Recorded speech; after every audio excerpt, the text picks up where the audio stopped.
Hello student, आप सभी का हमारे चैनल पर स्वागत है। हम लोग विषय गणित आपका क्लास सिक्स का जो दत्त कार्य यहाँ पर देखेंगे। विषय गणित जो आपका लिया है ना, इस तरीके से आपका असाइनमेंट अगर आप चाहें तो इसमें 2 दिन लेकिन टोटल आपको 4 बताऊंगा। चलिए, क्वेश्चन नंबर 1 कहा गया था, एक कागज का एक बड़ा शीट या चार्ट पेपर लीजिए। बोला है इस पर एक से शुरू कर लगातार विषम संख्याओं को जोड़ते हुए, लगातार आपको विषम संख्याओं को जोड़ते हुए 10 वर्ग संख्याओं का पैटर्न तैयार कीजिए। उन संख्याओं का चित्रात्मक निरूपण भी कीजिए। चलिए विद्यार्थी, मैं आपको बताता हूँ विषम संख्याओं का योग। देखिए यहाँ पर ध्यान दीजिएगा, तो सबसे पहले लिखना है कि पहली 10 वर्ग संख्या यानी विषम संख्याओं की योग के रूप में लिखना है। जैसा यहाँ पर देख रहे हो कि जोड़ी गई विषम संख्या और योग यानी वर्ग संख्या वर्ग रूप। इस तरीके से आपको क्या करना है, 3 भाग बनाना है। आप सभी को 3 भाग बनाइएगा। एक तरफ हो गया जोड़ी गई विषम संख्या, दूसरी तरफ हो गया योग वर्ग संख्या, तीसरा तरफ वर्ग रूप हो गया। ठीक है, तो आप सभी को देखिए एक का स्क्वायर। अब देखिए 1 + 3 करेंगे तो यहाँ पर 4 आया, जो कि 2 का स्क्वायर होता है। इसी तरीके से अब यहाँ पे देखेंगे 1 + 3 + 5 करेंगे, हमारा 9 जो कि 3 का स्क्वायर है। अब 1 3 + 5 + 7 करेंगे तो 16 जो कि 4 का स्क्वायर आता है। इसी तरीके से आगे देखेंगे और हमें जाना कहा है 10 के वर्ग तक हमें जाना है। ठीक है, तो चलिए अभी हम लोग 4 तक आए हैं। अब यहाँ पर देखेंगे तो 5 का स्क्वायर देखेंगे, 1 + 3 + 5 + 7 9, तो हमारे यहाँ पर हो गया 25, जो कि 5 का स्क्वायर ये होता है। किसका? 5 का। इसी तरीके से हमारा 1 + 3 5 7 9 11, जो कि 36 होता है, या 6 का स्क्वायर हो गया। इसी तरीके से देखिए 7 का यहाँ पर हमारा 11 13, टोटल जोड़ेंगे तो 49, जो कि 7 का स्क्वायर हो गया। अब आगे देखेंगे 64 है, जो कि हमारा 8 का स्क्वायर होता है। अब यहाँ पे देखेंगे 81 आया है, जो कि 9 का स्क्वायर हो गया। यहाँ पे देखेंगे तो हमारा 10 का स्क्वायर, ये टोटल का हमारा हो गया यहाँ पे 100, और 100 यानी 10 का यह स्क्वायर होता है। ठीक है, इस तरीके से हमारा क्वेश्चन नंबर 1 पूरा हुआ। ज्यादा कुछ नहीं था, बस कहा गया था 10 के स्क्वायर करके लिखना। ठीक है, जो कि विषम संख्याओं को जोड़ते हुए। तो मैं आपको पूरा बता दिया हूँ। अब हम सभी लोग यहाँ पे देखने वाले हैं नंबर 2, आपका प्रश्न नंबर 2 ये रहा। आइए, यहाँ पे कहा गया है नंबर 2, अपने घर में उपलब्ध वस्तुओं यानी चश्मा, टेबल, कुर्सी, चिमटा, साइकिल जैसी अन्य साधारण वस्तुओं को देखिए। उनकी भुजाओं और शीर्ष का अवलोकन करते हुए उनमें विभिन्न प्रकार के कोनों की पहचान कीजिए। वस्तुओं के नाम एवं उनमें शामिल कोनों के नाम की एक सूची तैयार कीजिए। तो आइए विद्यार्थी, मैं बताने वाला हूँ प्रश्न 2 का हल। यहाँ पर ध्यान दीजिएगा, तो आपका प्रश्न नंबर 2 का हल है इस तरीके से। सबसे पहले वस्तु का नाम और यहाँ पे कोण।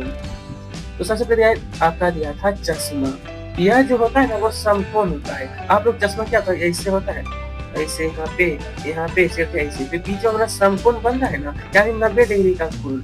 इसी प्रकार यहाँ टेबल, जो यह भी समकोण होता है। आप लोग टेबल को देखिएगा, ऊपर नीचे में पौवा इस तरीके से रहता है, तो बीच में आपका बना समकोण। इसी प्रकार कुर्सी पर भी ध्यान दीजिएगा, यह हमारा समकोण बनता है। समकोण का मतलब होता है 90 डिग्री। 90 डिग्री पूरा, 90 डिग्री से कम भी नहीं और ज्यादा भी नहीं। ठीक है, इसे हम लोग कहते हैं समकोण। चिमटा जो होता है वो न्यून कोण, जिससे हम क्या रोटी को तवा पर सेकते हैं और उसे पकड़ते हैं। ठीक है, गिलास जो होता है ना, वो हमारा पूर्ण कोण होता है। गिलास हमारा इस तरीके से होता है ना, जब यह पूर्ण कोण होता है। यह 2 नंबर का उत्तर हो चुका है पूरा। बस इतना ही है, ज्यादा नहीं लिखना है। अब प्रश्न 3, विद्यार्थी नंबर 1 2 पूरा हुआ ना विषय गणित का। अब आते हैं यहाँ पे कि कागज पर विभिन्न माप के कोण। चलिए, प्रश्न नंबर 3 है आप सभी का कि कागज पर विभिन्न माप के कोण बनाइए। कैंची के सहारे इनका कट आउट निकालिए। ध्यान दीजिएगा, बोला कैंची के सहारे इनका कट आउट निकालिए। कागज की एक बड़ी शीट या चार्ट पेपर पर कोनों के कट आउट को गोंद से चिपकाइए। अब बोला गया है कि प्रत्येक कट आउट के सामने कोनों को मापकर उनकी माप तथा कोनों के नाम लिखिए। बोला है कि कोण मापने के लिए चांद का उपयोग कीजिए। अब देखेंगे इसका हल। विद्यार्थी यहाँ पर देखेंगे प्रश्न 3 का हल। आपका ये जो कोण देख रहे हैं वो क्या है, हमारा समकोण। समकोण का मतलब होता है ना ही 90 डिग्री से कम होगा, ना ही 90 डिग्री से ज्यादा होगा। ठीक है, इसी को हम लोग कहते हैं समकोण। इंग्लिश में लिखना चाहे तो राइट एंगल लिख सकते हो। और यहाँ पर देखेंगे ये आपका 45 डिग्री का कोण दिया है, जिसे हम लोग न्यून कोण कहते हैं। ये हमारा 1 डिग्री से लेकर के 89 डिग्री तक चलता है, जिसे न्यून कोण कहते हैं। सरल कोण आपका ये है जो कि 180 डिग्री का होता है। इस तरीके से आपको एंगल बना लेना है, और ज्यादा कुछ इसमें नहीं था, 3 एंगल बस बना लीजिएगा। ठीक है, हम सभी लोग देखेंगे नंबर 4। ठीक है, आइए नंबर 4 देखते हैं, जरा समझिएगा। ये प्रश्न जो आपका दिया है वो समझने में थोड़ा आपको ध्यान देना है, ज्यादा समझने पर ध्यान दीजिएगा। नीचे दिए गए कथन को पढ़िए और पता लगाइए कि मैं 5 अंकों की एक पिलिंडोमिक, जरा ध्यान दीजिएगा, पिलिंडोमिक संख्या हूँ। पिलिंडोमिक संख्या का मतलब होता है दोस्तों, यहाँ पर देख रखिए, पिलिंडोमिक संख्या का मतलब होता है दोस्तों कि अगर संख्या से मानते ना कि 1 5 4 3 1, तो क्या होता है कि लास्ट में जो आपका ये जो संख्या है इसको यहाँ पर लाइए और इसको यहाँ पर लाइएगा, तो वैसी संख्या जिसे ऐसा करने पर, उल्टा करने पर उसमें जरा भी परिवर्तन नहीं होता है, उसे हम लोग कहते हैं पेलिंडोमिक संख्या। पेलिंडोमिक संख्या, जैसे कि एक शब्द लेते हैं, जो हाका जो जहाज, तो ये जो को अगर मैं यहाँ कर दूं और इस जो को मैं यहाँ पर कर दूं, तो इस शब्द में कोई अंतर आता है? तो आप कहिएगा कि बिल्कुल नहीं। आप कहिएगा ही ना कि बिल्कुल नहीं अंतर आता है। तो उसी प्रकार से मैं 5 4 3 4 5, अगर इस 5 को मैं यहाँ पर लाता हूँ और इस 5 को मैं यहाँ पर ले जाऊंगा, तो कोई परिवर्तन होगा इस नंबर में, इस संख्या में कोई परिवर्तन? तो आप बोलिएगा नहीं होगा। इसी को हम लोग कहते हैं पेलिंडोमिक संख्या। तो बोला गया मैं 5 अंकों की पेलिंडोमिक संख्या, और बोला कि मेरी दहाई का अंक इकाई के अंक का 8 गुना है।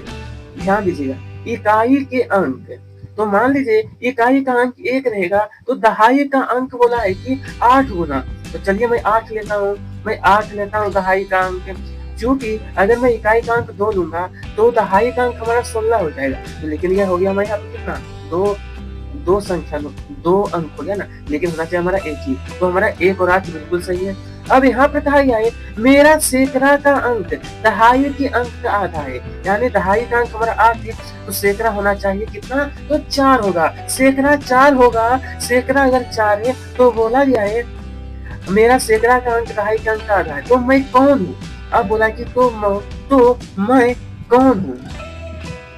देखिए अब यहाँ पर क्या है, पेलिंडोमिक संख्या बोला गया था ना, पेलिंडोमिक। तो मैं इधर का 2 संख्या अगर मैं यहाँ पर ले आऊंगा तो हमारा 5 अंकों की संख्या बन गया, 5 अंकों की 18,481।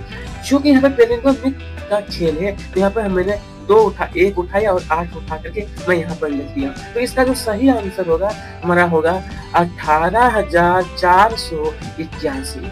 ये इसका आंसर है। ठीक है, बस ज्यादा कुछ नहीं, 18,481 लिखना है, और यहीं पर हमारा गणित भी पूरा हुआ। आप सबका तहे दिल से धन्यवाद।